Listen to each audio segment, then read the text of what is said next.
చాలా మంది అత్తగారులు మా కోళ్ళు పుట్టింటికి వెళ్తే ఫోనే చేయదయ్యే, ఏనాడు ఫోన్ చేసి బా అత్త ఎలా ఉన్నారు ఏం చేస్తున్నారన్న మాటే మాట్లాడదు అని చెప్పి ఇరుగు పొరుగు అమ్మలక్కలకి చెప్పి మాటలు చెప్తా ఉంటారు కదా. కోడలు అత్తగారికి ఫోన్ చేసినప్పుడు అత్తగారు మాట్లాడే తీరు ఎలా ఉంటుందో చెప్పనా.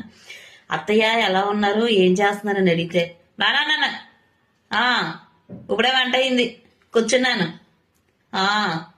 అలాగే సరే వంట, ఇలా మాట్లాడతారు.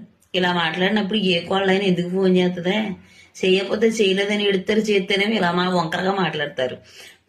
పోనీ లేదు ఆవిడ చేయలే నువ్వు చేయొచ్చుగా, నువ్వు చెయ్యు అయిపోయి ప్రెస్టేజీ అదేమో అడిగితే నాకు ఫోన్ చేస్తావు రాదు, మీ అమ్మాయి చేసుకోవడం అయితే వచ్చే, పరిమాలు ఫోన్లు ఆడకేళ్ళకి చేసి మాట్లాడటం అయితే వచ్చే, కోడలకు ఫోన్ చేస్తాక మాత్రం నెంబర్ తెలవదు, ఫోన్ చేయడం రాదు.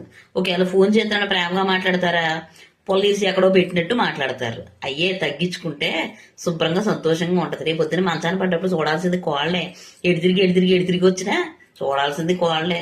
నాకు చూసే అవసరం ఏం లేదు, నన్ను ఎవరో చూడక్కర్లేదు అంటారు. పడ్డా రోజు నాడు సచ్చినట్టు మొదలు అప్పదు. అర్థమవుతుందా?